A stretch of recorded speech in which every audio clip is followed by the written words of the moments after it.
audio for you. Oh, you're the best. You are the best. But probably want to monitor it, make sure it's, because I'm going through a bunch of adapters to You get know it to what? you. At this point, we'll take whatever. Okay. If it's gibberish, I'll be happy. Maybe it'll translate into it. That's what we'll just say. Baby out, Mike.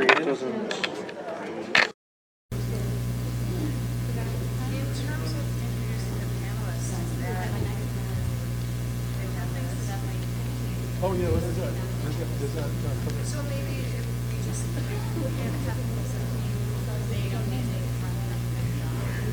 right, you know, there's some. Okay, okay. Yeah. No, that was actually really nice.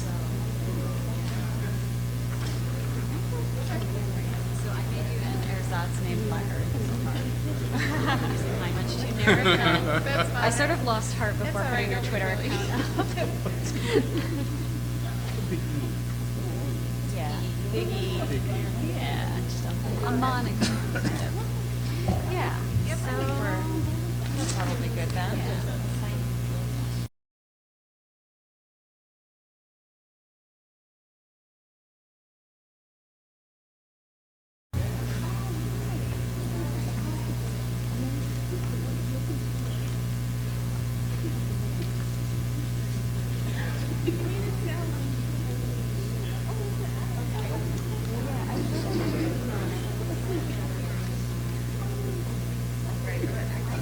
That might actually tie in some of the other things, so I mean, if we discussion. Yeah. Because that definitely touches on some.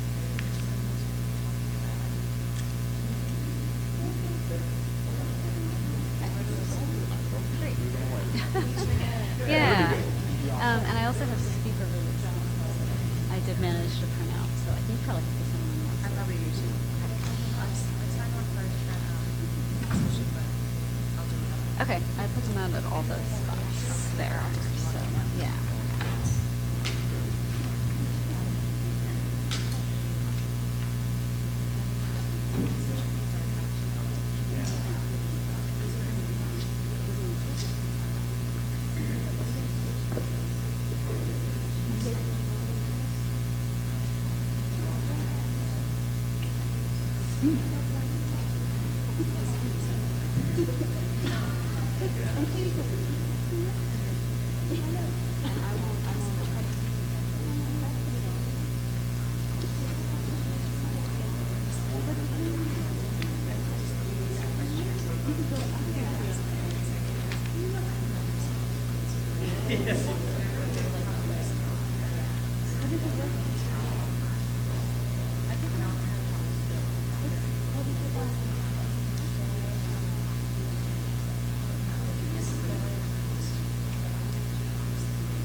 Alright, I should station myself a couple seats further over.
be back in time, I swear.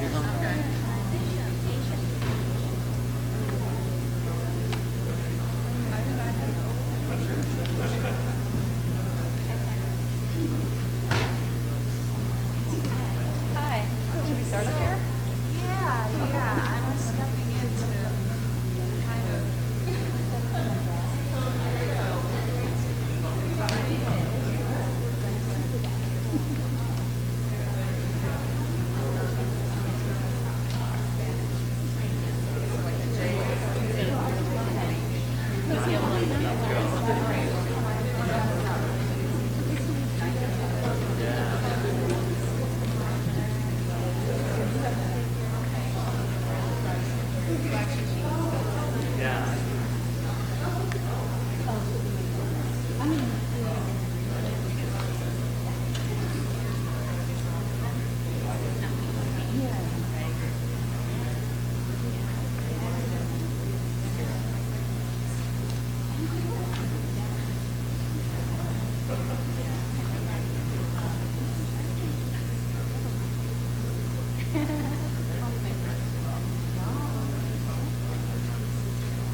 I have my portable in my pocket. I'm just trying to save it. Sure.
We'll text and email more, okay?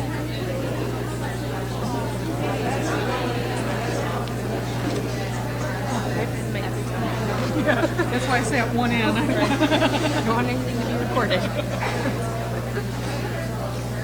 I just won't talk.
Take your time.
Hello? I don't think this is...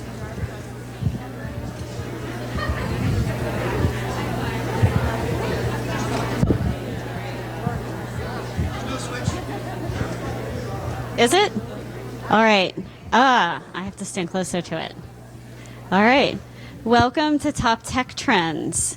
This program is brought to you by the Library and Information Technology Association. LIDA members come from all types of libraries and include brand new technologists, seasoned pros, library managers, students, and anyone who's interested in joining the conversation about libraries and technology. You don't have to be a member to participate, but we hope you'll consider joining. You can find us after this session to learn more or check out lida.org. We work to develop programs for LIDA that are dynamic, useful, and fun. So please give us our feedback about this program at the end. We'll have the URL on the slide and there are cards on the seats for you. We've had a change in our lineup today. Sarah Houghton is unfortunately unable to be here, so our incoming committee chair, Emily Clasper, will be stepping in. Also, our timing will be a little different than usual because of the longer breaks they've scheduled between sessions today. So we'll use the hour that we're formally scheduled for our panel discussion. And after that, we'll use some of the break time to have audience questions. You're welcome to stay for that, but you're also welcome to leave if you need to be on your way someplace else. If you'd like to join in the discussion online, please use our hashtag, which I have at the top of the slide here, Top Tech Trends. We also invite you to stay for the LIDA Presidents Program featuring Lou Rosenfeld, which will be in the same room at 3 o'clock. So with that, I'll hand things over to the other Emily. There's too many. Hello. Thank you for bearing with me as I try to step into Sarah's formidable and fabulous shoes. I'm Emily Clasper, and I'll be leading the discussion today.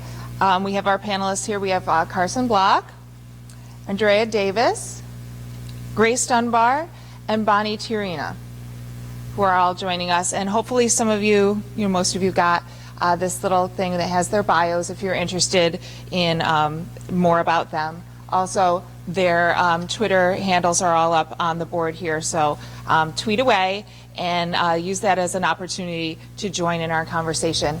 So each of our panelists today has been asked to prepare their thoughts on 2 technology trends that they see coming up and possibly impacting the library and information world in the next few years. So what we're going to do in terms of format is we're going to ask each of them to take 5 minutes to speak about one trend that they've prepared their thoughts on.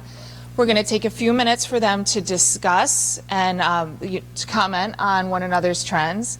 Then we'll do a second round of the same, where they talk about their second trend that they want to speak about. A little discussion, and after that, we'll open things up to for participation and questions, commentary from the audience.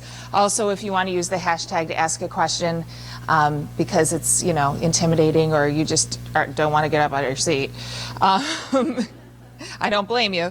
We're happy to reiterate those questions as much as we can as well. So to get us started, Carson, would you like to start with yours? Thank you very much. All right. I think the trend that I'm seeing the most is actually a really cool trend with a very new twist. It's something that's invisible when it's working, and it's very visible when it's not, and that's our technology infrastructure in terms of connectivity. Infrastructure is sexy. We need to give it some love now. A little bit more love. Mainly because we've been concentrating really, really well on our external connections. We actually making headway there with increased bandwidth and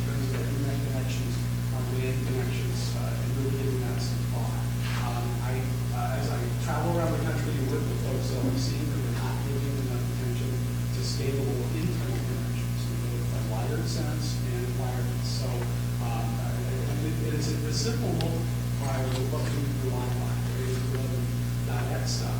Count the things in your little pocket for your personal briefcase. We've got our mobile devices, we've got our kids and smart phones or whatever, we've got wearables, and multiply that towards the papers that are walking into our doors. And then ask yourself a question: have we exceeded the capacity of our internal Wi-Fi? Yeah. Or might we do it soon? The answer is yes. Yes, we probably have. And so one of the ways to address this, I think, is to make sure that we have scalable solutions inside. Now, copper wire is not going to be anytime soon. We might not need as much of it, but we definitely need it.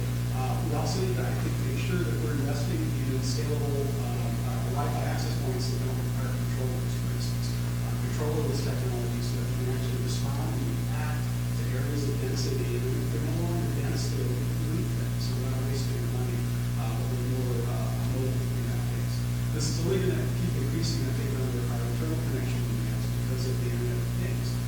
We all have stuff, but I also think that we're going to last more richer inside of our connections. We're going to be a blossoming of opportunities to measure things that we're not measuring right now. And guess what? It's going to want to talk to you. All right. Okay. This is not audience participation, but that's kind of fun. Fantastic. Should we just go down the line? Would that be all right? All right. I'm Andrea, and it's all kind of syncs together.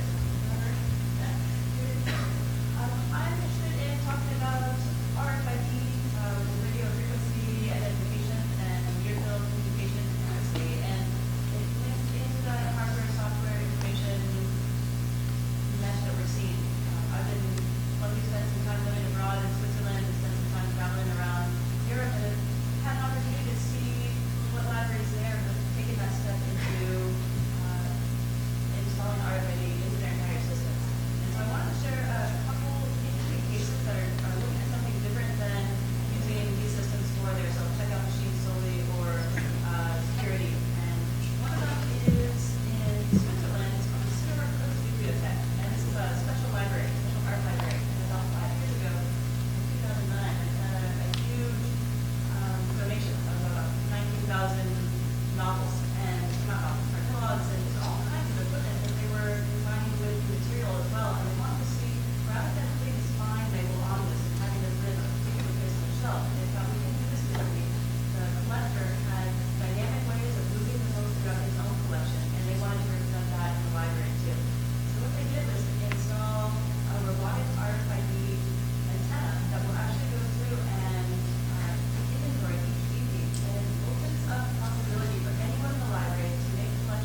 because they don't have all of that vendor law, and they're able to use all of this power underneath these systems to do amazing things in their libraries and try amazing things. Sometimes amazing things fail, and that's okay. When the software itself underlying this is free, you can play with it.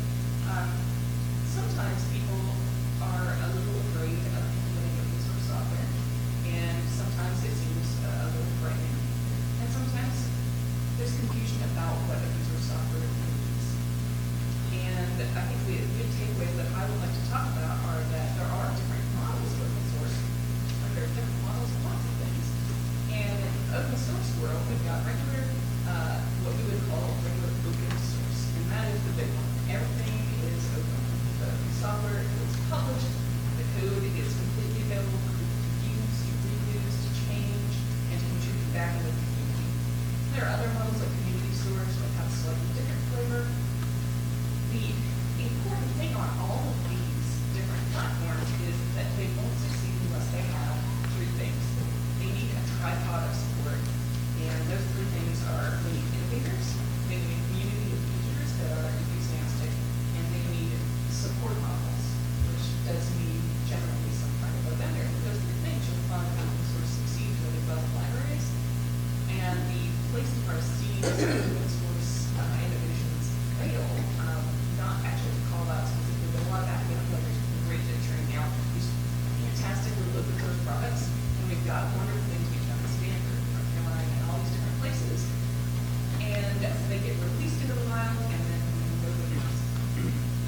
Because they're lacking part of that tripod, and I think we can do better as a community, and I think that we can do better as librarians to adopt these things, make them into play, and leverage those to actually do more in our libraries, because with less money going out for some of the licensing fees, we'll be able to hopefully do a little bit more innovative things.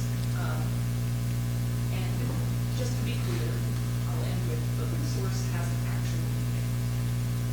The word open does not. So you need to be clear when you're getting into a discussion about products.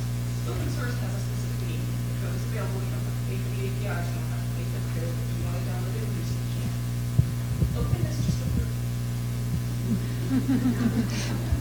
Thank you. Just before we move on to Bonnie, I just want to mention there are a lot of seats in here. I don't know if anybody wants to move in a little bit and consolidate, because we have a lot of people standing in the back, but there's a lot of seats that are open. So if we can do a little bit of that, I think that would be really helpful. Right in the front row. Right in the front row. That's right, we need better support for when the crowd surfing starts. Yes. Thank you very much. Yeah, we have people like spilling into the hallway when there's lots of seats. There's a number up here.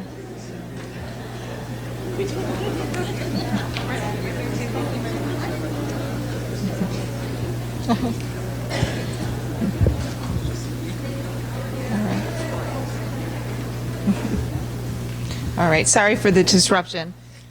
Bonnie, would you like to share? Okay, so hi everyone, I'm Bonnie.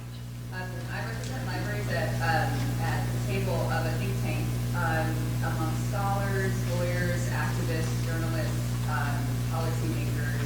I get to hear what happens in their world, what concerns they have now, and what might be coming in the future, and then question the ways we're moving forward. So my tech trends kind of come from that lens. I'm actually going to talk about my second trend because I think it connects pretty well with what Carson said. So my second trend is, or my first trend to you all, is finally free ubiquitous internet access in cities. That's something I see as finally becoming real. So we've been talking about free ubiquitous internet access reaching all areas of our communities for some time. This utopia we sort of think about allows for high-speed access that will decrease the digital divide, be safe and secure and ensure privacy. And if we continue this utopian description, let's just say it's inexpensive, that librarians are right at the core of considering the community needs and being embedded in communities that now might for the first time have free internet access. libraries are moving in that direction. For instance, the big project of the Wi-Fi hotspot at New York Public Library, Chicago Public Library, and smaller libraries that are doing similar kind of things. These can target specific populations, say for instance low-income families who have school-age children. So again, with the goal of bridging the digital divide and helping students catch up to their peers. But now let's look at the reality of how Wi-Fi across the city is actually being rolled out. I'm specifically looking at Link NYC as an example. So how many of you are familiar with Link NYC? It is a project that is a private-public partnership in New York City that will replace all old payphones with Wi-Fi hotspots. And so in the end, there will be up to 10,000 Wi-Fi hotspots across all 5 boroughs. There will be high-speed internet, there will be a charging station, there will be tablets at each of these locations, and for many of them, there will be huge signs on the side for advertising. The group's putting this together, so then partnering with the city as well as Titan, a big marketing company, and a big technology design company. But what's really interesting right now is convergence of smart cities. So we have, Carson mentioned Internet of Things, we have sensors on our streets, we have location-based and time-based advertising, even marketing advertising based on, let's say, the demographics of who is connecting to the Wi-Fi and walking through certain areas of the city. And what does that mean? So what role will libraries play in that area? So I've been following this Link NYC thing closely, and I think it's been really interesting. And as of 5 days ago, those companies that I mentioned, they merged and were bought by Google. So I think it adds a whole other level, a whole other dimension to what this actually means. So I think that there's some very tactical things to think about. What does this mean for libraries specifically in terms of services that can or should be provided? But also, what does this mean for kind of our values and the things that we think about? So why we were trying to spread internet beyond the library into certain areas of the community versus sort of the reasons why this is sort of happening in a city. So they also have plans. They haven't said what cities, but they're speaking globally to other cities of this particular group of people, so of companies. So I think it's going to be really interesting to follow what happens with Fantastic. For all the panelists, if you can just get a little closer to the mics. We had a couple of requests for that. Yeah, sorry. Okay, so let's have a little discussion about this. I'll take advantage of my position here as the moderator because I have the microphone. And just to ask a question that came to mind with several of you, what you were talking, I would love to hear some more about some of the implications of things that you're talking about in terms of the implications for metrics gathering and analysis with some of the things that you're saying here, things that would be useful to libraries that this might have an impact on, because I know that's a huge discussion right now. Anyone want to speak to that? Carson? Yes. He's saying yes, so yeah. I think the first thing we have to do is not be afraid to have this discussion, because we've limited ourselves by saying we don't want to touch that because we might be infringing on data confidentiality and privacy. And I think that's too simplistic of a view. I think, in fact, we have to embrace looking at data collection to serve our patrons while it's an and proposition and vehemently protecting confidentiality and privacy. I think we're the only organization who really cares about actually protecting that pot of data. At the same time, we should use it to give a better service. So things like opt-in is extremely important when we're looking at our library buildings. But I think the first step is not being afraid of collecting this, but actually talking about the implications and asking the question, how do we look at the behavior of patrons? Because they're expecting us to anticipate stuff based on their behavior because of the rest of the world that they live in, right? So to not be afraid of that, but to say, how do we actually do that in a responsible way? How do we do a better job of protecting data than a commercial entity, which frankly, I don't think they really care as much as we do about protecting that data. So I'm hoping that others have this feeling as well, because we really are being left behind. I was even, if anyone getting the Meeting app to work in here, I just checked. Is it working? Okay, I'm not seeing the reception, but things like that are really important if we're all opting in. This is a big room full of people. It would be really great to know who's here. If you're sitting at this part of the room and you want to know if your friend is over there, if you've opted in, that's like a very practical way to use that sort of information to deliver a service that personally prepared for. I'm curious who was in here yesterday with Dana Boyd's discussion about this too. Really well, another side. What we're choosing to opt into, what's measured up against each other, how can we consider some of the sophistication that we have in our social spaces and how we can manage our lives in person, what we do with our data and what happens when that data starts to run up against each other. I think is a really interesting conversation. When we're talking about the internet of things, when we're talking about these measures, what correlations do we start to build and how long can that get? So I think it's important to think about and talk about it long term. Were any of you in this room yesterday for Dana Boyd's talk? I think, Carson saying is correct. We need to be thinking about, when we think about measuring and we think about what we can get from a lot of these new technologies, I don't think we're having quite the nuanced conversation that we'd be having in terms of what does actually mean, what does patron privacy actually mean, but then also ensuring that when data has been collected or is collected, what does that, whether in our libraries or about our communities, really thinking through what the impacts are, not just on me or you, but on the most vulnerable in our communities. One of the things Dana talked about was how there's different types of data collection. There's the opt-in, so like my Fitbit. I benefit from data being collected about what I do and how much I move and that kind of thing. And then there's coercive data collection, and then there's just the circumstantial data collection. And that we shouldn't be making our decisions and our value judgments about how much privacy we should or shouldn't provide based solely on data that we can opt into or that we have the privilege to kind of choose. So which speaks nicely to what I'm always saying, actually. I think that talking about metrics and analysis of data really begs the question of whether or not you have access to your data. Do you have real access to your data through your ILS or through your PRN or whatever? You may not. It may not. You may not own that data, or you may have to pay to have access to it or the kind of access that you want.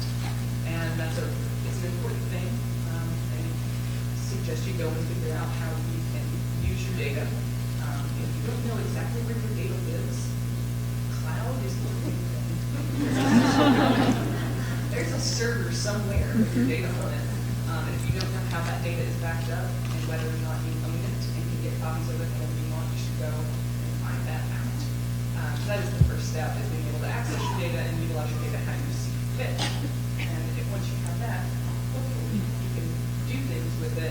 And you can't, there's certain ways you can anonymize data, so you can still be tracking all of these things the person was talking about, and still adhere to patient privacy by removing some certain identifying pieces of information about people that aren't actually important to the data collection that you're trying to do. Wait, it's not really a cloud? No.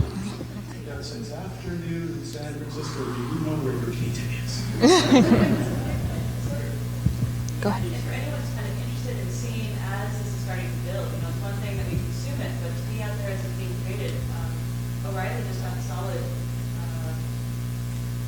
event in Fort Mesa a few days ago, and we were having the creators of the tools that they're using, the hardware, the software, how these things are going to start speaking to one another, the Internet of Things, what's happening after that.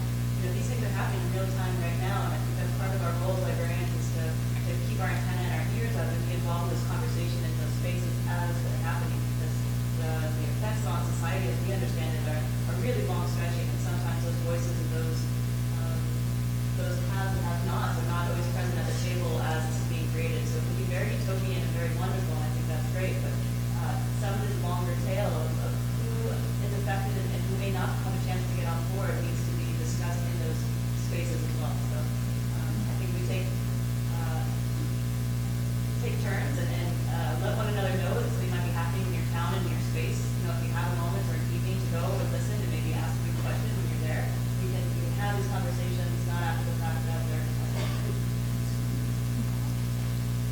Any other thoughts? No? We're all thought out? Okay, let's move on then to our second round. Maybe this time we'll start with Bonnie and come down this way. Are we good? All right, thanks. Okay, so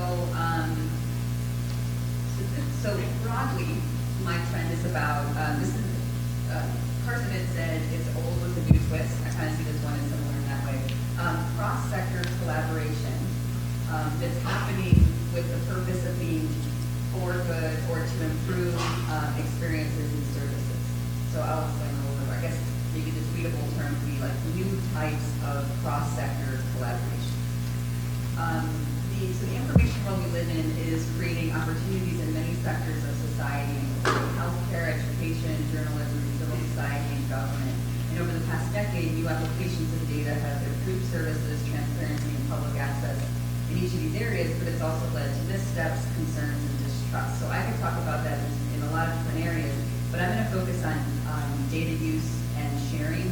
Come back to data, just to give you a taste of what I mean. And so I'm going to talk about it in 3 examples of this sort of cross-sector collaboration in terms of data sharing. So one area is that's emerging that I think is really interesting is in the area of humanitarian organizations or human rights organizations. And it's this sort of emerging responsible data questions for human rights and human security. So they're kind of working through right now, how do we talk across our organizations, especially in times of crisis, how much information is okay to share, how personalized is that information that we can share, and at what point do we need to put what types of boundaries in terms of privacy or concerns for individuals in that kind of area.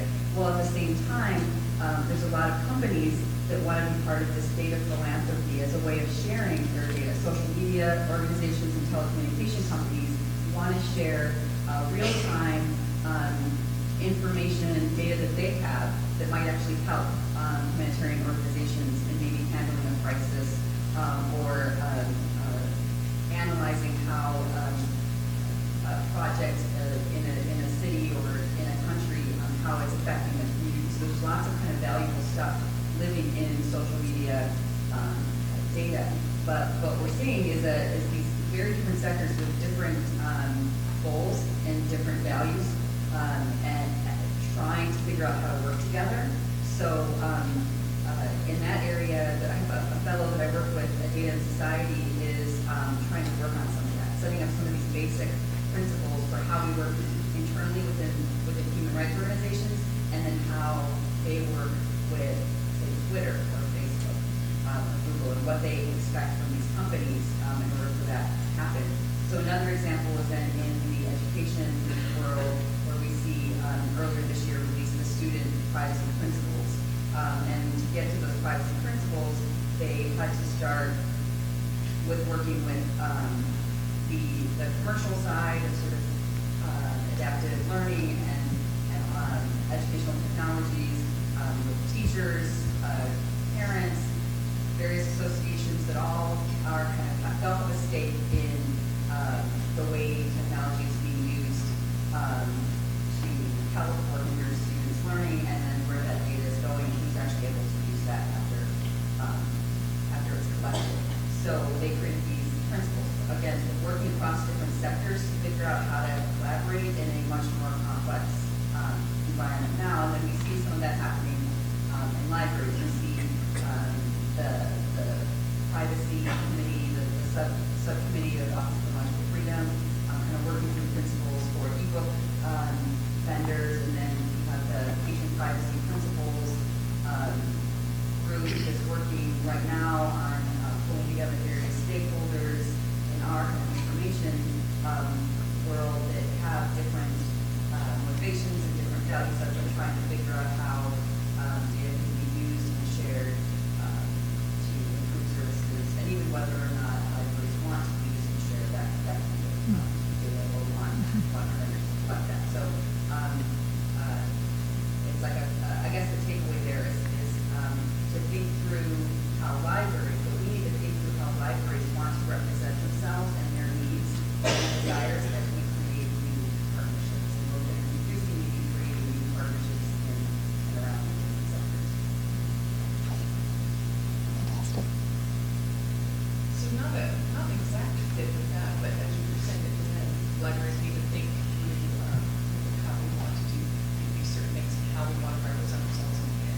products. Thing I wanted to talk about next is perhaps controversial. I want to discuss the iOS vote within the last 2 years.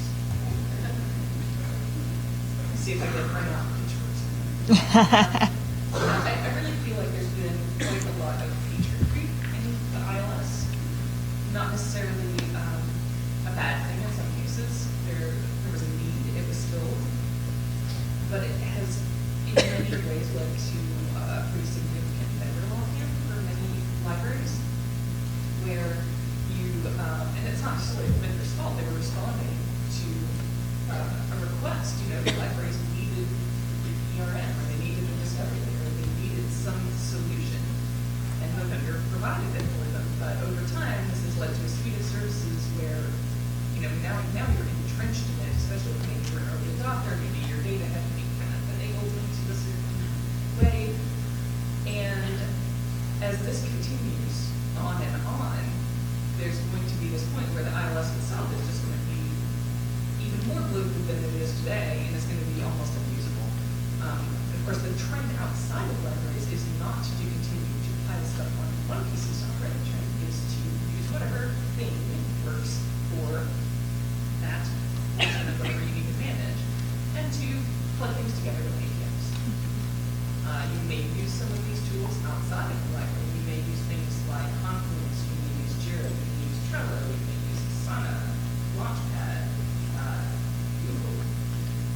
I personally use Google Mail, I use Google Calendar. I don't use Google Hangouts for my main chat feature, but I know a lot of people do. There are other options. There are things that you can integrate with your Google address book, so you can get all your contacts, but use a different tool to actually view your calendar or your chat. This is very standard outside of the library world. People publish their APIs with their needs so that other people can link their products to it. And they are running their business on the assumption that if they put out the best product, people will use it.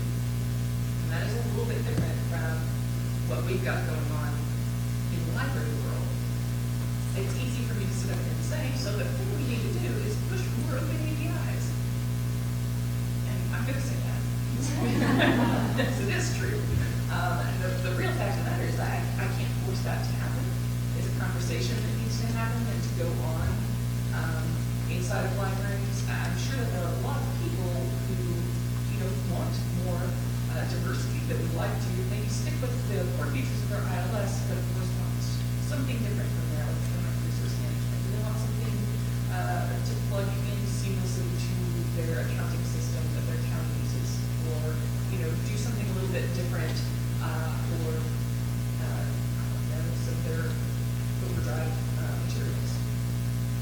There should be options for us, and we don't start asking or demanding them, we're probably not going to get them. So, how do we start demanding them? Well, conversations, contract renewals, and it's a great time to talk about published open APIs.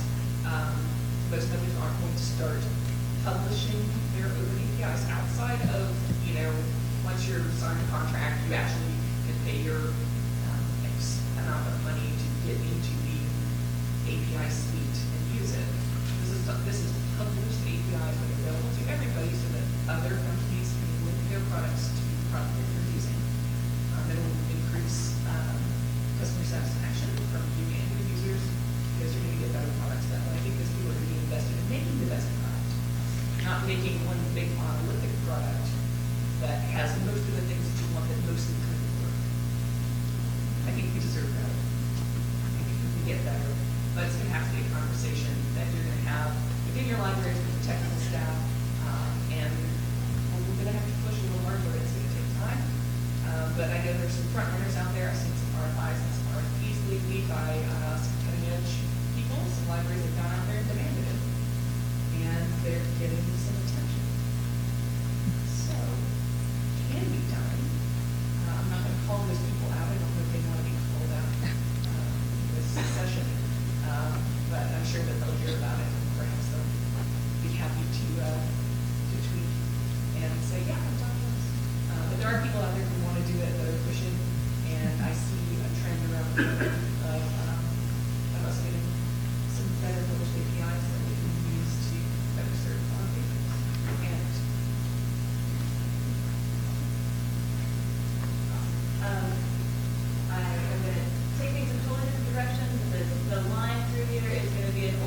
but a goodie, and it's coming back around again, and we're ready for it. So I would like to talk about the renaissance of podcasting, and something that we probably all remember from about 2007 when we gave up Laserdisc, and we're like, the next new thing, and it wasn't quite ready and ripe yet. So I know if we go back and we look at our literature, we've actually kind of worked around this already, but the technology has finally arrived, it's saturated, and I think we've reached our tipping point where we're ripe and ready for it. In fact, the Pew Research Center, has a fact sheet about podcasting that we're starting to see Knight Foundation grant $1 million for a podcasting network. I think it's indicators that we're ready for it, that, we even within our peers, we're asking one another, oh, I listened to a great show the other day, what else are you listening to?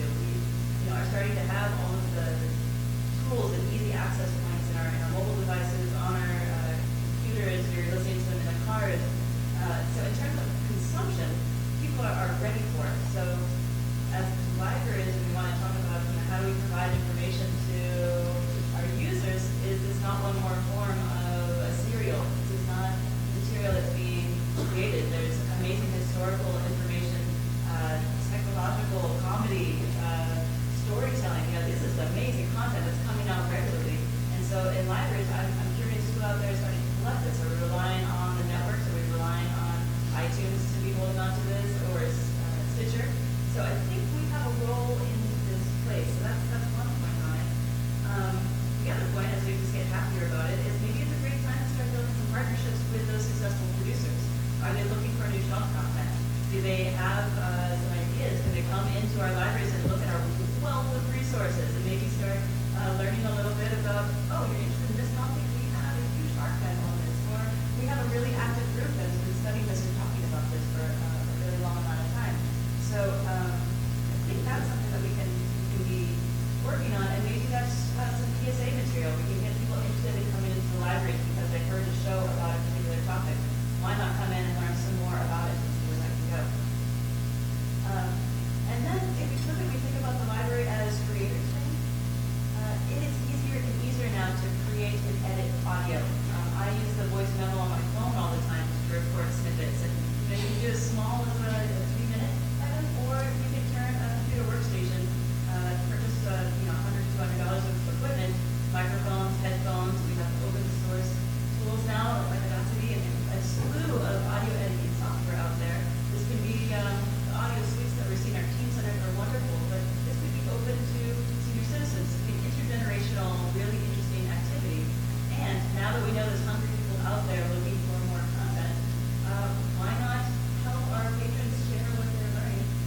And that might be a great time to kind of sneak in, but healthy spoonful of sugar of information literacy and how to give proper attribution and how to do citation, how to point. And we were having a conversation about this the other day. I'm not sure how you give an audio attribution. Do you put show notes as you're saying it, and you do air quotes around what you're talking about? This is really interesting. We layer this and embed it in SoundCloud and say this is where I got my source. So there's some interesting ways we can measure what our technology is doing. So I'm just kind of excited about this audio resurgence. I think it's a neat space to get into. I love that healthy spoonful of sugar. Info literacy, that's Somebody tweet that. yeah, that should be like hashtag. That's good, especially good with that. And ours is actually really related. I wanted to talk about innovation communities that are coming up, founded around the library. And we know the famous examples, and I think that there's some in this room as well. Like Chattanooga is a huge place. And I think the best ones are the ones that are not about the stuff. The stuff is secondarily, but the stuff is sometimes the first thing that we tend to think about. So when we're talking about, when I say an innovation community, let's say we're going to have a makerspace, right? The word makerspace, and one of the connotations that comes up is, oh, we're going to put 3D printer, laser cutters, and we're going to fill it full of stuff. Well, the stuff is cool, but what happens with the stuff is actually critical. How is that connected to a community change, something that's unique? Because libraries are like little snowflakes, and in a positive sense. Great libraries are hyper-local, reflective of an actual need in the community. And briefly, within my 5 minutes of comments, I'm going to tell 3 stories. Okay, we'll see. Of this. I just lied, didn't I? Two stories of two places that I think have done remarkable jobs of connecting to that. One is a very, very small library in a very rural area where I won't say where, but it's where the activities for most of the parents have to do with addiction, with drug and alcohol abuse and problems. The librarian there, with the small space that she had, got a 3D printer, not for the snazzy part of that, but to create an option for the children in that community to do something different and to learn something. And so she created in this the tiniest of spots, created a curriculum that that kids had to go through, where they're actually building their skills, creating a pride of being able to do something, to accomplish something. One of her success stories is a young lady who's using the 3D modeling software to create a. Okay, so this young person is learning something that's transferable. It's not something that's available there. This is not in a spectacular place. You're not going to see a write-up of this in the national magazine or blog. This is someone in the community saying, that's the need. I see how I can make that tool make a difference for the people that are serving. And that's what I want to encourage all of you to do, because everyone here is smart enough to do that. We're smart enough to know that a technology solution is actually not that hard anymore. We have lots of options with technology. What's still hard is what is it that we want to change, what we want to improve. And that's the thing to really dig down into. And then we can come up with a lot of awesome solutions. Another option for places that are bigger is to go to the next step. I'm working with a community. It's actually my hometown. I don't have to travel to do this. I can walk across the street. We're looking at the old Carnegie building in our community, the old Carnegie Library, as an innovation center. On the side, I live in Fort Collins, Colorado. We've got things going on with the business community. We have things going on with the arts community. We're asking the question, how do we create a place that revitalizes both in a way where there's crossover, where these collisions, social collisions happen between startup thinkers, entrepreneurs, and artists. And there's this crossover, this feeding of great ideas and great energy to create something more. Again, we're going to fill it with the stuff that they need. Infrastructure is one of them, by the way, for making connectivity and power.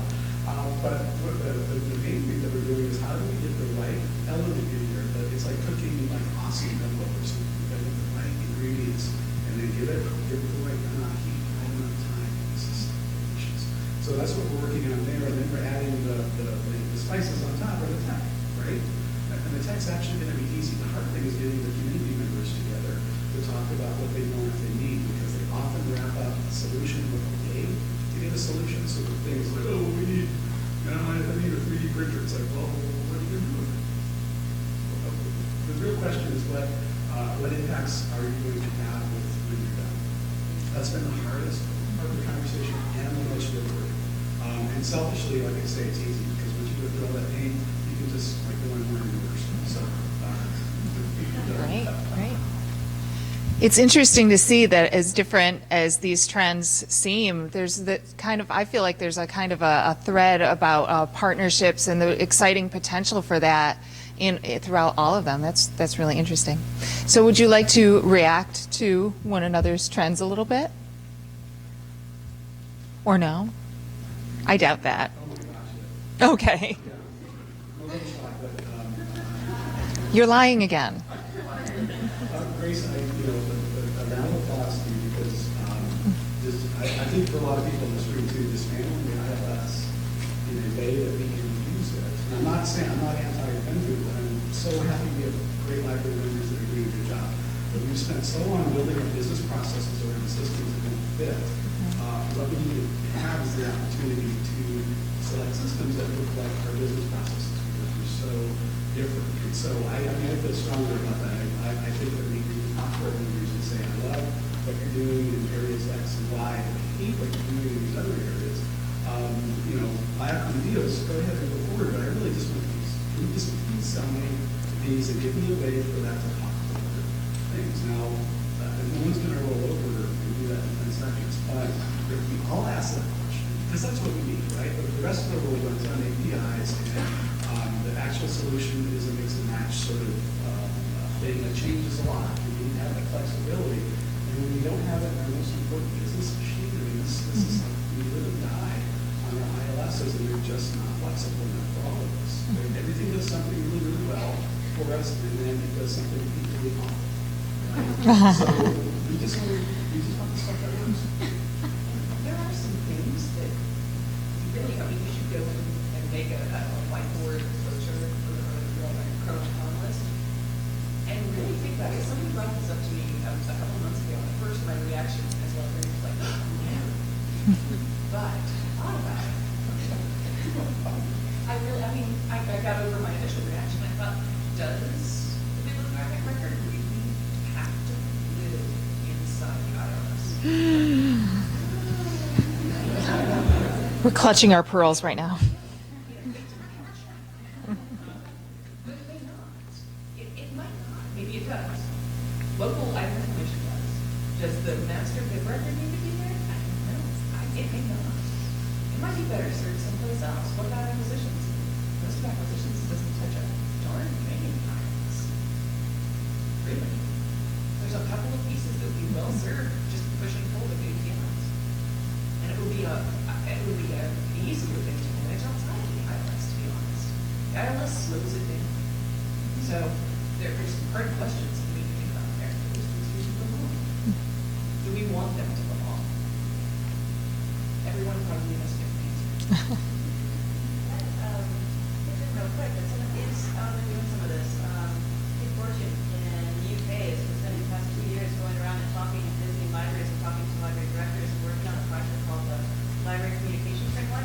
And the whole point of this is really looking at ILS and third party and figuring out how to get more openness and how to get more APIs and going out and beating the drum and finding out what do people actually want, what do they actually need, and how can we have better intercommunication and improve the interoperability between them. So, if we look, I think we're doing so much amazing work here in the United States and in Canada, but locally as well. And as a library profession, I think we can really learn from one another what's happening out in other countries. Netherlands is coming together with one entire interoperable system for an entire country. Finland is doing some amazing things. And I think we can learn from one another and rather than recreating some wheels, find out what some of their stepping blocks were, where the wins were, what we can kind of avoid a messy puddle and have this conversation. It's going to be really great with libraries. We can stand together on that. I think making decisions more around what is best for our users and what's most useful for our staff. I'd like to see that become decisions made, not, well, we have to get this module for this system. And that be the end of the discussion. The interesting thing that I've found when talking to people about the modules that they use, like, catalogers, using cataloging or using acquisition systems in the ILS, the longer you use it, the less able you are to think about the actual human workflow without the terminology of Yes. And so you need to step that conversation back, not to what your actual workflow is, but what your ideal workflow is. And that's a very hard thing, and it takes a long time to get there. You need to stop thinking about the thing that you've done day in and day out for however many years. But it's a worthwhile conversation to have. That's a good point. All right. Any other comments you have about the other trends you just heard? Anything you'd like to? I know there is. I just wanted to add, it's so true. You brought it up the other day. Yeah, it is like a podcast renaissance. But I think there's real opportunity for underserved populations with podcasts. And that's the thing that really got me when you started talking about it, is that there's so many people in your underserved populations that you can reach with podcasts because they're so accessible for so many people. People who don't read English very well, people who have sight problems, people who are older in the community, people who are younger in the community. You have just so many opportunities to reach underserved populations with podcasts, and they are so much more accessible than they used to be. I'm sure you have lots of experience. You reach a really valid point, and I mean, so many things to talk about that. But StoryCorps, for example, I think libraries are pretty familiar with StoryCorps, and maybe you have a booth set up in your library, or you visited the Library Comic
it is rich history right there that you can have access to very deeply. How many people are secretly listening to a podcast right now? Just wondering. This speaks a lot to what's going on with education and learning changes right now too. So that's, that's potentially very interesting. Other comments, or should we invite folks to think about the questions that you have and come on up and ask some questions? There's a microphone here and another one here. And on Twitter, I'm going to look and see if there's anything that folks have tweeted as questions for our panelists. Also, if you didn't get one of the little cards like this, then this is the address for the program evaluation also. We'd love to hear what you thought and if there's any things that you'd like to see for the next time we do this. So, is there a question right here? Yeah, sure. I do. Hold on just a second. So I was happy to hear the discussion about using patron data to help to evaluate our services. I feel like that's something that I've been kind of hearing more and more, but it sounds kind of scary, like, oh no, we're violating their privacy. So any advice for kind of starting to have that discussion or tools for beginning to work with patron data in that way?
That's the bottom line. That's the biggest asset that we have as institutions, is that we're a place of trust, and we need to remember that as we're going forward. So not just the legal things, or not just our personal definition of trust, but asking yourself, will the use of data be trustworthy? And the other thing I think is really practical, like, what are we collecting? Are we actually collecting something that's useful to provide a service, or are we just collecting stuff? I mean, I'm surprised that people don't count something. Yeah, exactly. Similar to what you were saying before, starting with what is it that we're trying to get at in the end, and the meaning of what we're trying to get to, the intention behind it. I think it's an important thing to consider when thinking about it. We good? All right, next question. Hi. Matt Timberlake with Multnomah County Library, and it really resonated for me when you were talking about libraries not being terribly well served by their ILS vendors in many ways. And you mentioned talking to your technical people, and as the technical guy for my library, I can tell you that we know, we're often, I won't use the word appalled, but we are often on the front lines fighting to get a more modern stack for our libraries that is open, that leverages open technologies.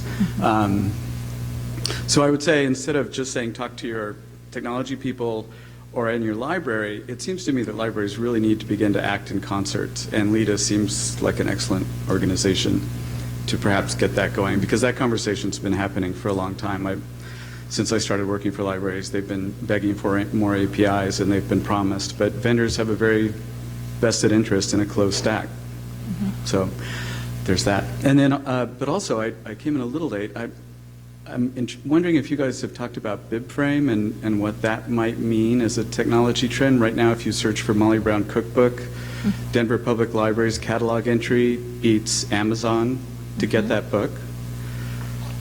To me, as a technology guy, that's extraordinary. And especially with the struggles we have around discovery layers, et cetera, I'm wondering if you guys could speak to that at all. Thanks.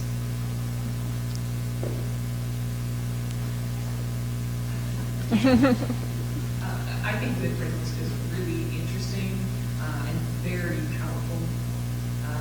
I have been in some meetings about it. I attended some meetings at Midwinter about it, and I'm excited for what it can do. I think there's some things that are shaking out now about how it's going to be implemented. I know there's some prototype libraries. Going forward with it.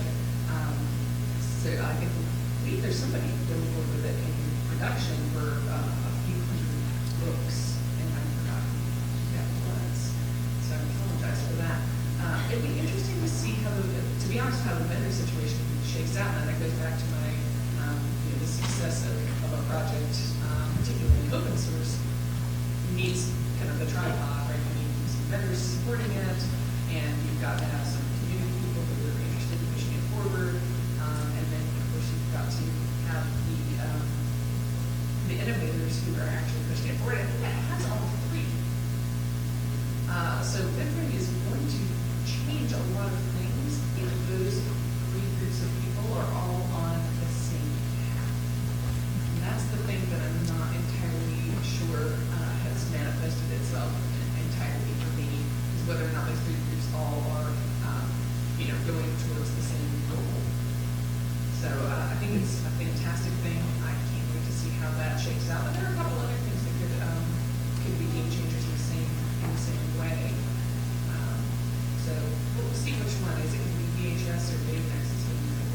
I think that's our biggest challenge, is that because we really are siloed. As open as we are in so many ways, it's very hard for us to find that focal point to get together at reason, because we go back, we're at the conference, we say, you've got a common problem, let's get to it. And then I'll go back and go, oh wait, I've got this stuff at home, I got to take care of it. So I think, thinking through how can we be more agile outside of the conference, because this is where the stuff happens, is between conferences.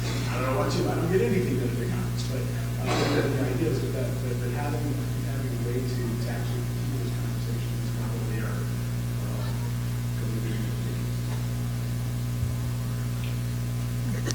All right, thanks.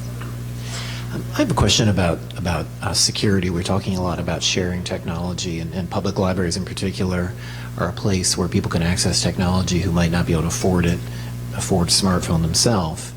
And one thing we see a lot in public libraries is people using equipment that doesn't belong to them, or libraries provide devices and equipment. And especially in the light of all the internet, all the hacking that's been going on, and when you consider a lot of the people in public libraries may not have that skill set in dealing with technology and may not know how to securely navigate that technology, especially in the public library sector, what do you think that, we've talked a lot about privacy, what do you think about security? What direction do you think security is going in this discussion we're having? Great question. I think I think that we, in a curriculum sense, we have to kind of overhaul what's happening in our library programs. I'm a technologist, right? So I don't have that background or that culture. But I'm surprised at what people don't know coming out of library school in terms of the basic tool sets, right? Like this has to be secure. And I think that with maybe formal training programs, there needs to be an IT component. I don't know if that excites you or not, but just the basics. I mean, I'm teaching Texas librarians a very basic course, how to understand their networks, how to diagram your network, how the pieces go together. And they come in a little bit thinking, I don't think that I'm going to like this. This is really suck. And they walk out feeling powerful because they walked onto a simple router, we've broken it, and they fixed it all within one day, and they realize it's not that big a deal. Now they can go back to their communities, work with people, their technology people who have different skill levels as well, and be able to have a conversation with them and do that. I find that if, as librarians, if you don't have a basic sense of how these teaching ways fit together, how can you make good decisions about them? You might be interested in others. So I think part of that is formal education, and lacking that, all the informal education together on topics like Line Drive that are essential. I want to hijack something just briefly that the person said, that there's not enough technology focus in library school. A wonderful colleague of mine, Jenny Verstappen, did some great research and presentation on, I believe it wasn't it a $50,000 problem? Is that what it was called, about the library degree? And some of the studies that she did show that one thing people wanted coming out of library school was more programming and more technology infrastructure in the curriculum, and they were getting it. And no one seems to be doing anything about that. It's a really good research, and it's a great plan. So I put you down. So I'm sure somebody's already tweeted it. And on that note, for people who want to get something out of media at the conference right now, the Library Freedom Project, Allison's been working on, they're going to have a conference Monday and Tuesday, and they're going to be talking about this, talking about the core networks, what we can be doing within our libraries to protect the data that we are creating, that's flowing through it, that people are looking at, and really the nuts and bolts of that. So this is a huge project that's happening right now, and EFF is involved in a lot of these marketing organizations that care about this matter. So I think we're getting in that direction. It's really exciting. So I would encourage everyone to get some knowledge about that. I bet the Twitter right now, someone can find those things. I don't have the info right in front of me. Here, I'm looking for it. But I think that's something to care about. That the Library Freedom Project is making great strides in that right now. I realize we got so passionate about internet security. The idea is that you understand the chain where things can be compromised. Yes, so I think that we aren't doing enough in libraries. Well, I totally agree with that. And I see a lot of work within librarians, individual librarians often, that are trying to kind of raise the skills of people that they can reach. So Allison's Freedom Project, her Night Funded Project, the Library Freedom Project is a good example.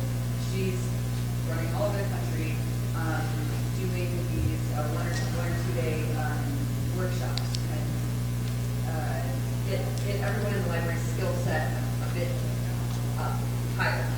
We in New York, I'm working with the Open Technology Institute of the American Foundation and working with Public Library and Data and Society to do something like that, but for 600 librarians across New York. So we're trying to create a comprehensive curriculum for educating librarians and frontline staff on understanding technological infrastructure, understanding how information and data flows, with the idea they can help their patrons if they just understand some of this stuff better. My part of that MLS grant is to then build some sort of an online resource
Let's take a question from over here. I know you've been waiting patiently.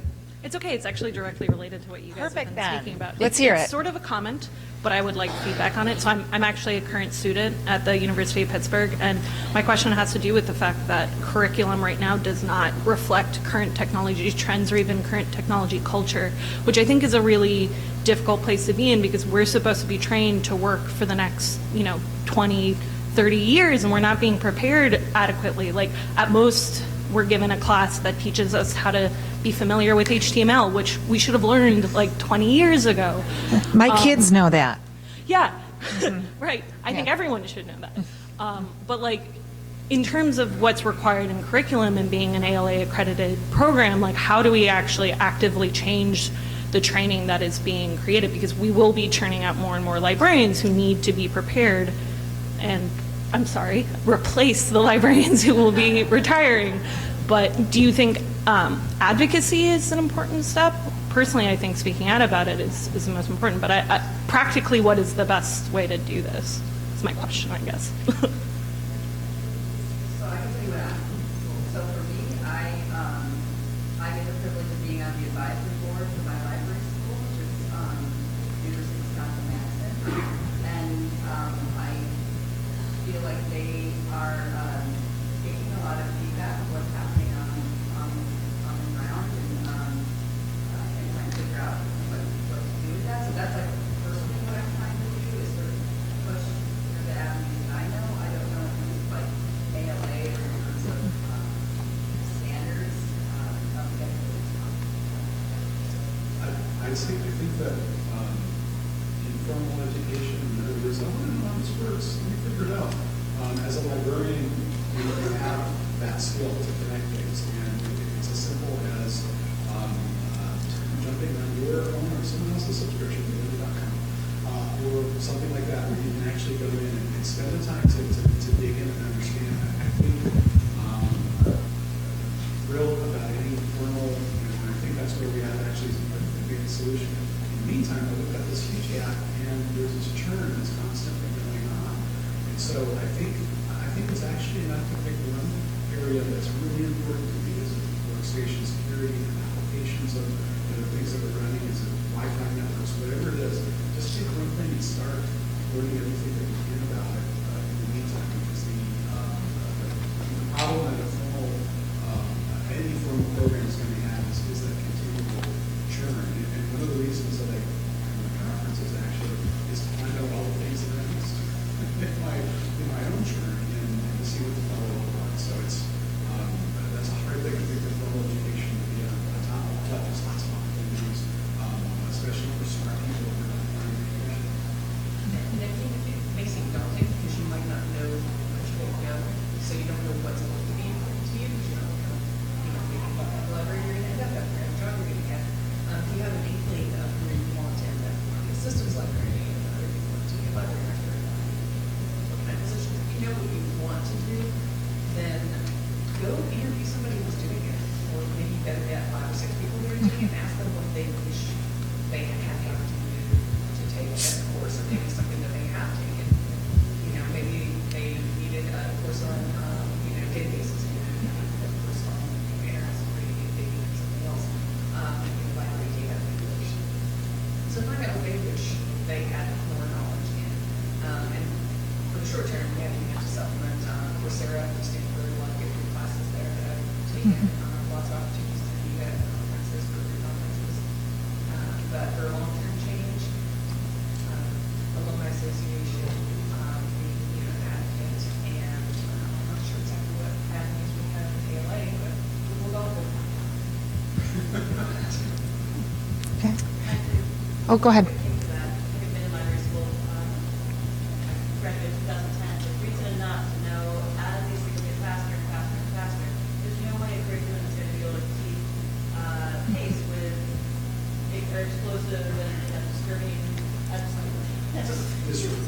Disruptive, I think, is the word.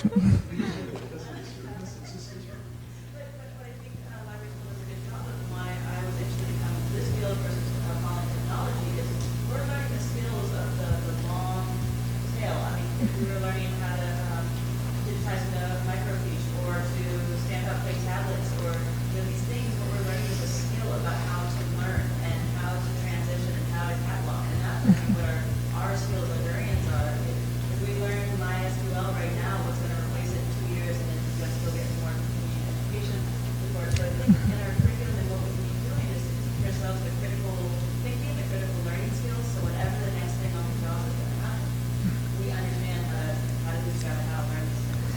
I feel Right. like I was able to supplement with Linda or with the going to the tech conferences or being the curious individuals that we are. So I would struggle to say if we can't find the staff members or the faculty or the adjuncts to teach that skill right now, let's encourage that, but let's also learn how to learn new things that will be on the side. And I think that speaks directly to some of the comments I'm seeing on the Twitter feed about, okay, it's fine to ask that question about how do we improve the curriculum for the MLS and deal with incoming professionals, but what about those of us who have been doing this for 30 years and never got that, and so on. So I think your commentary about honing our skills as learners is really, really important to that. All right. Do you want to? Hi, my name is Jenny Rose Halprin. I work for Safari Books Online, which is not Linda, but also offers great tech skills. Yes, I actually do have a question.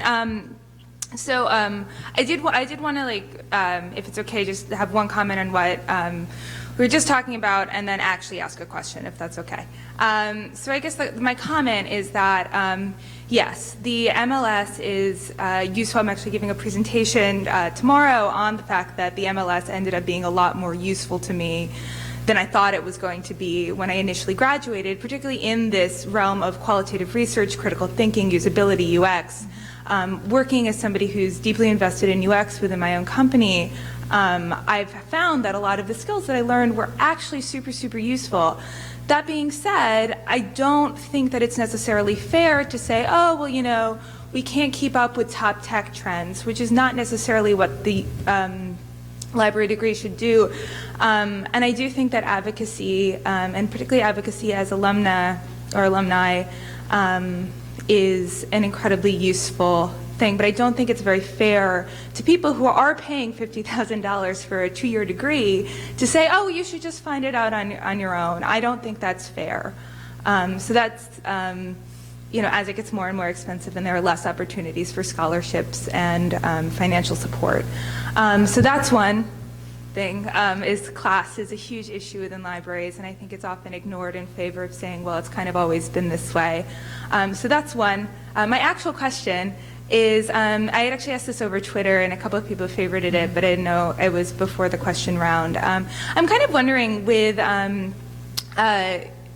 you were all talking about patron data and collecting patron data in a way that's you know, ethical, I guess. And I think that one thing that I was wondering is with vendor lock-in and with kind of systems that people use like Google Analytics or things that are being filtered through other systems, how do we continue having that kind of ethical discussion, particularly with smaller institutions that maybe can't afford to do their own data mining or can't afford to do their own data security and might go through a vendor or might go through Google Analytics or might go through kind of another vendor? Like, are there certain approved vendors that are better with patron privacy and patron data, or is it really just a question of creating all these homegrown systems that are going to support each other? Thank you for that question. Great question. Because I think that is the question. I mean, we don't really have answers to a lot of that. I think we need to be having a lot more of exactly that conversation. What does our work as having this value of privacy?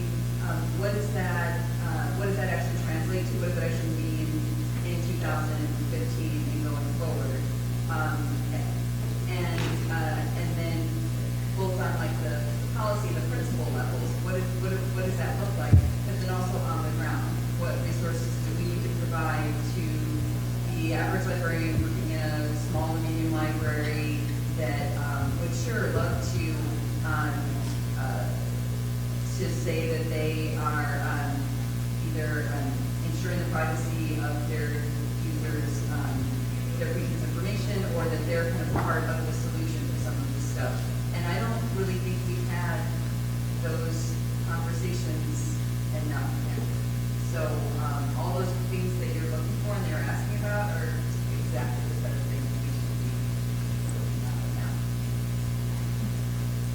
We can ask the vendors that we're working with, how is our data being safely transported or stored? Someplace to actually start. Sometimes some shops, some ILS vendors will send, especially during a database transition, will send stuff via FTP with an encryption. That's not okay, actually, right? It's just not okay. And so just asking, so how are you going to do this? How are you going to make sure that it's safe? Or even for lab transactions, sometimes these things are not, they're not safe even within the network. I don't hear enough people like it's an issue with siloing working with vendors. Oftentimes they don't ask what's your network environment. So they don't even know what's going on. So I think we have to be active in just asking that question so we can actually ask the right questions back. We can have some confidence, but the framework thing is more complex because we don't frequent analytics. It's all of us belong to the group when we're on there. So. Right. So what does it mean? How are we not? How do we not kind of have that conflict of values versus and or privacy versus useful analytics and all that kind of stuff? And I know discussions are happening in various companies, but I don't really feel like we, as a professional community, trying to work through the uncomfortable complexities of it. I'm part of this NISO privacy principles group that's going to be meeting on Monday and Tuesday. The goal of that is that we've had these intensive 3-hour virtual meetings. We have 4 of them leading up to ALA in preparation for coming up with a set of principles. And people who participated were supposed to kind of represent all these different stakeholders working within or outside of libraries. But what I've often seen on these phone calls and these discussions is a lot more disagreement and debate happening between the librarians, which makes perfect sense because I don't think we've had that conversation with the librarianship about where we stand. And then, so then we're actually going to these meetings that are supposed to be about all these different stakeholders figuring out what are our principles around this. That librarians are actually the ones that I think are the most. Yeah, the most sort of fractured and the most sort of conflicted because it's bigger than just like a business decision. This is like about our values and but yet it's also about access to information and being able to provide services that are useful to our users to analyze the use. So it's like there's all these kind of trade-offs, and I think it's a big enough question that we can't just sort of skip that whole process of working on what that means for us.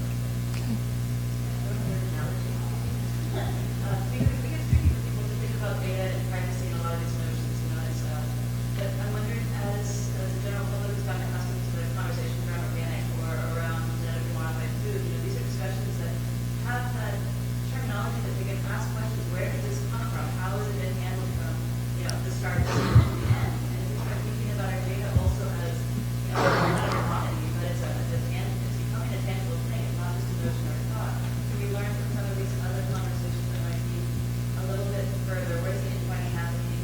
Within agriculture, where is it happening within distribution? How long does it take for an organic banana to get from point A to point B versus a hothouse tomato or something else? These are, I think we have something to learn from those conversations. And how's the general public learning to ask? Right. What is this? Where did it come from? Is it safe for me to consume? Is it safe for me to participate in? Are there long-term effects of this? And so we think about our data and how we're handling them. That might be a way to kind of help people around the I think I'm being asked to wrap it up. Do we have a quick question? Because you've been waiting so patiently. More suggestions for you. I am an adjunct at one of the library schools, which I will not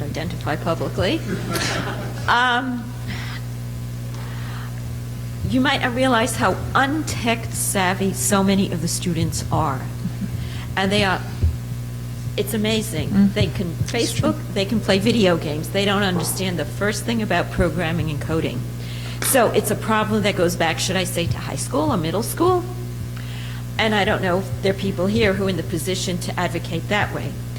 Also, this morning I was at a tech services program of Alex, and the question of changing the requirements for accreditation came up.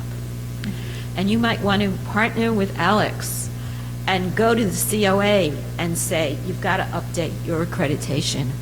If you are, and I don't know if you're familiar with the accreditation process, it's very interesting. And you might, maybe going together with Alex, you do have overlapping concerns, some are different, but if two divisions of ALA are going to them and saying, going to the accreditation and saying, hey, let's look this over. Are we doing our best? Are you doing your best? I know it's a slow process, but you got to start the ball rolling. We love you and we love library schools, so don't. No, that's great commentary. Thank you so much for that. So thank you for sticking with us. Thank you to our panelists here. And please remember to fill out the evaluation, go to this address, and let us know what you thought. And we are going to be doing this at Midwinter and again next year. So if you have any thoughts on who you'd like to see as a panelist or any topics you'd like to see addressed, let us know. Thank you.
Mark, is this laptop associated with your